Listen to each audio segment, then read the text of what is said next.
Mheshimiwa Danson Mungatana kutoka kwa ndugu zetu wa Tana River kuhusu shida ambayo imetokea kule kwa sababu ya upungufu wa wasimamizi wa wanyamapori. Napenda kuambia kwamba shida ambayo tumekuwa nayo ni upungufu wa watu wa kutosha. Hivi sasa rais wetu ametupa ruhusa ya kuweza kuajiri zaidi ya karibu 1500 wapya kwa wasimamizi.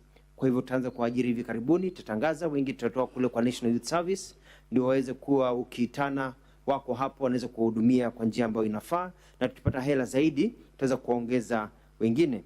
Nipende pia kuarifia kwamba katika mna shida tofauti katika upande wa Tana River kwa sababu ya ule uhusiano ama kuishi karibu na wanyama, na pia katika zile shida ambazo zimewakumba, na sio mamba peke yake, ni wengi.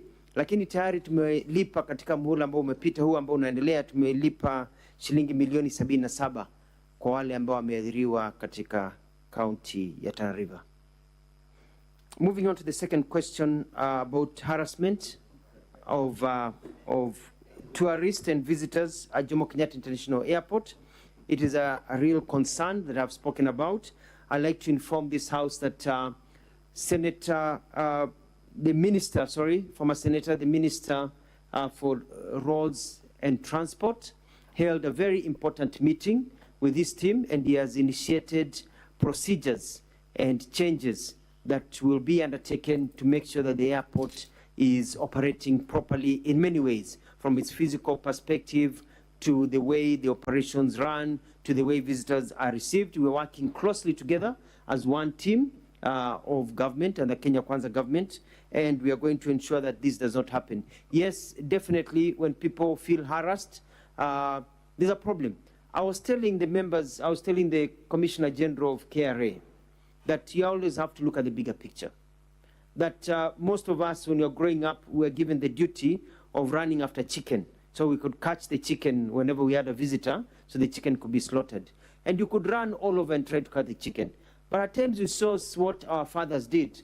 Instead of running after the chicken, they just use maize, and they would drop, one seed of maize. You can call it a seed of maize, and the chicken would bite it. Another one, and you get close, and they catch and they're able to get hold of the chicken. You don't calculate the cost of the chicken because the cost of the maize, because if you concentrate on the small pieces of maize comb, you lose the bigger chicken. So we're trying to tell them that yes, at times you may want people to be charged for this and this, but let's look at the bigger picture. Furthermore, I realize that they have been harassing people who don't need to be harassed. For example, you carry your phone. I was there just the other day. I was visiting, I was traveling, and I saw them stop a lady who just had her 2 old phones in her bag, and they made her open her bag. What's the deal about having 2 or 3 phones? You aren't allowed to have 2 or 3 phones? And it's different. If you're carrying a package of phones to sell, you need to pay duty. You're carrying your own individual phones, and they can tell they're not in a package. Why do you even need to stop the person to verify that? So there's a lot of education that needs to go to our people that we're working together to be able to raise enough system. But work is being implemented, and the future is bright. About the question, very good question about Baringo. It's good to note that we can't just allow domestic animals to go and graze in game reserves. That's where they're set as game reserves. We know there's that challenge where people need to go and get fodder and all that. And we've entered into agreement with several counties. We've entered into agreement with Mbere, with Shimba, Mbere, Conservancy, Shimba Hills Conservancy, and South Kitui Conservancy about how to do some of these things. But there's also the danger of diseases. As you know, Kenya wants to place itself as a big marketer of beef to the world. And if you start mixing animals for livestock with wild animals, there's a danger of transfer of diseases. And therefore, we can get to a place where all exports from Kenya are banned. And so we lose money. So it's also important. Also, diseases can be transferred to animals, and we eat those animals, and we fall sick, and we die. So it's very important to keep the wild animals separated from the domestic animals, the livestock animals. But we can look at entering into an agreement with with the game reserve in Baringo, and also to let the member of Senate know that this year we've paid 40 million to the people in terms of compensation to the people of Baringo. And lastly, Mr. Speaker, the very good question from Senator Tobiko from Jirani Mwema from Kajiado is that, and it's good to say we had a senator here who spoke on behalf of the monkeys. It's good to see another senator speaking on behalf of the snakes. And it is true, education and awareness are key.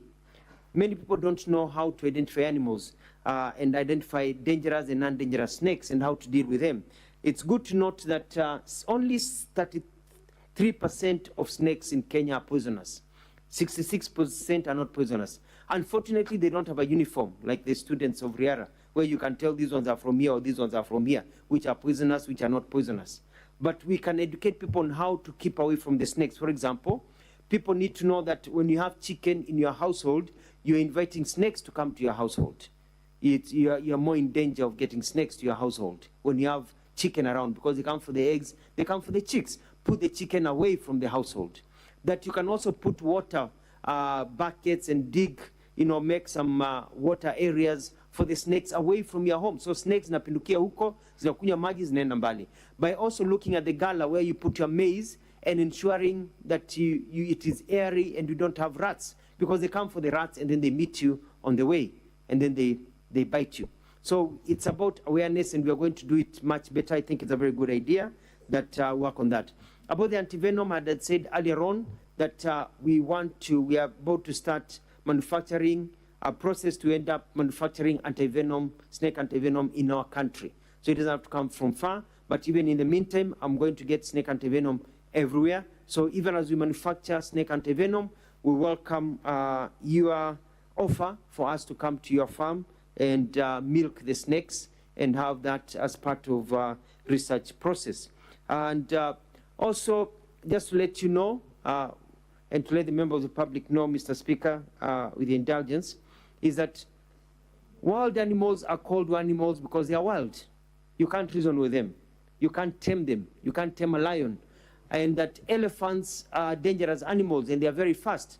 A normal human being, myself here and Senator Mungatana, who looks active, when we are running, I think the top speed we can make is 25 kilometers per hour. And that's time we are sweating like crazy. An elephant, when it's just jogging, will do 28, 30 kilometers per hour, 35 kilometers per hour. You cannot outrun an elephant. Even if you are far, it will catch up to you. And so we need to tell people how to keep away. If you see it flapping its ears, you know that's a danger. You keep away. You can't outrun an elephant. You may be far, but it will catch up with you very, very fast. So it's about being able to let wananchi know and being able to have a good program, and we're going to do something that is going to be effective using the media, local media, and also community education for people to know how to live with or near wild animals. Mr. Speaker, I thank you for this opportunity and this session. And as we continue promoting our country, we have to be able to protect our wildlife. As you know, we are getting new visitors coming. I'm leaving here to rush to Nairobi National Park. The president of Romania is visiting. He's currently exploring the park. I want to be able to show him a few things as the interest in Kenya grows. Our president, William Ruto, has been able to arouse interest in our country, and we should see an influx of many people coming to our country. Kenya is being spoken about everywhere. I witnessed this in New York when I went to sessions in the United Nations, whereby once you get in and you raise your hand, they skip many other people to let Kenya speak first.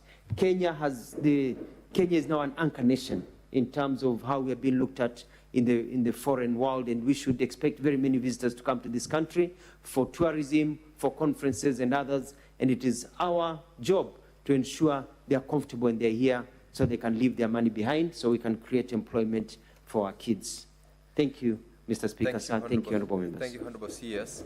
I will ask Senator Chimera to be the first person to ask you questions next time you appear, because he had a question. He came in when I had already exercised the discretion to close on the question time. I want to appreciate Honorable CS